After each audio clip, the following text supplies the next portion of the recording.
மக்களே எல்லாரும் எப்படி இருக்கீங்க? இன்னைக்கு பார்த்தீங்கன்னா, ஒரு பர்கர் ரெசிபி அதாவது பர்குல் அப்படின்னும் சொல்லுவாங்க இத. இது வந்து ஒரு வீட் ரெசிபி தாங்க.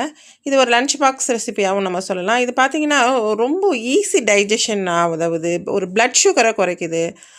நியூட்ரிஷன் விளைவு அதிகமா இருக்கு. அது அட் த சேம் டைம் பார்த்தீங்கன்னா, ஃபைபர் கன்டென்ட்டும் அதிகமா இருக்கு. ஸோ நம்ம இப்போ டயபெட்டிக்ஸா இருக்கோம் அப்படின்னா, கண்டிப்பா இத எடுத்துக்கும்போது உங்களுக்கு நல்ல ஒரு பிளட் சுகர் கண்ட்ரோலும் ஆகும். ஸோ இத எப்படி செய்றதுன்னு பார்க்கலாம். ரொம்ப சிம்பிளா குக்கிங் மெத்தடுமே பார்த்தீங்கன்னா, ரொம்ப ஈஸி சிம்பிளா குக் பண்ணலாம்.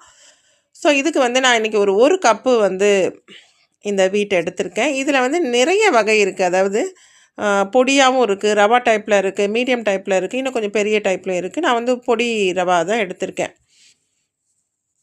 இத பார்த்தீங்கன்னா, டேஸ்ட்டுமே அவ்வளோ நல்லாயிருக்கும்.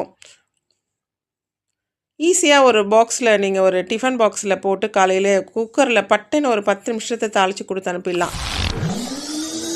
சரி வாங்க இத வந்து நம்ம எப்படி செய்றதுன்னு பார்க்கலாம்.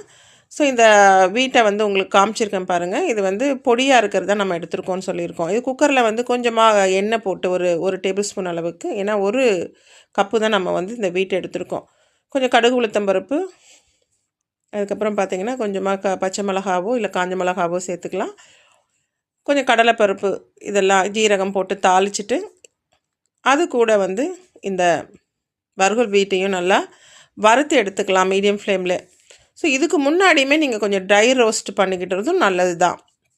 இந்த ஆயிலே நல்லா வறுத்து எடுத்துட்டு, தண்ணி பார்த்தீங்கன்னா, 1 கிளாஸுக்கு அதாவது 1 கப்புக்கு எந்த மெஷர்மெண்ட்டில் எடுக்கிறீங்களோ, எந்த கப்பில் எடுக்கிறீங்களோ அதுக்கு ஒரு 3 கிளாஸ் தண்ணிய ஊத்தி, சால்ட் போட்டு நீங்கள் வந்து மீடியம் ஃப்ளேம்லேயே குக் பண்ணணும். அவ்வளோதாங்க சூப்பரான டேஸ்டியான ஒரு பல்கர் வீட் உப்புமா வந்து ரெடி ஆயிருச்சு. ஸோ இது ஒன்றும் இல்லைங்க. நம்ம வந்து இப்போது சவுத் இண்டியன் சைடில் பார்த்தீங்கன்னா, நம்ம சம்பா வீட் வந்து அதிகமாக யூஸ் பண்ணுவோம். அது வந்து ரா வீட்டு. அதாவது குக் பண்ணாதது. இது வந்து இந்த பல்கர்ன்றது என்னென்னு பார்த்தீங்கன்னா, குக்குடு பார்பாயில்டு. இப்போ எப்படி ரைஸ் வந்து நமக்கு புழுங்கல் ரைஸு, பச்சரிசின்னு இருக்கிறது, அந்த மாதிரி இது இது இது வந்து வேக வச்ச ஒரு வீட்டு தான். அதை தான் வந்து இது பல்கர்ன்னு சொல்கிறோம். ஸோ கண்டிப்பாக இந்த வீடியோ வந்து உங்களுக்கு பிடிச்சிருக்கும் நம்புகிறேன். ஸோ ட்ரை பண்ணுங்கள். நீங்களும் ட்ரை பண்ணிவிட்டு எப்படி இருந்தது, டேஸ்ட்டாக இருந்ததா அப்படின்னு நீங்கள் கமெண்ட் பண்ணுங்கள். இது மட்டும் இல்லைங்க. இதில் வந்து காய்கறிகளும் போட்டு நம்ம ஹெல்த்தியாகவும் செய்யலாம். ஒரு சூப்பு மாதிரியும் செய்யலாம். அதுக்கப்புறம் வந்து இதை வந்து ஒரு ஸ்வீட் பொங்கலாகவுமே செய்யலாம். ஸோ நிறையா வரும் வாரங்களில் நம்ம இதை வந்து உங்களுக்காக வெரைட்டியாக செஞ்சு அப்லோடு பண்ணுவோம். ஸோ இந்த வீடியோ பிடிச்சிருந்ததுன்னா ஷேர் பண்ணுங்கள், சப்ஸ்கிரைப் பண்ணுங்கள், முன்ன சொன்ன மாதிரி கமெண்ட்டும் பண்ணுங்கள், செஞ்சு நீங்கள் போஸ்ட்டும் பண்ணுங்கள். தேங்க்ஸ் ஃபார் வாட்சிங்.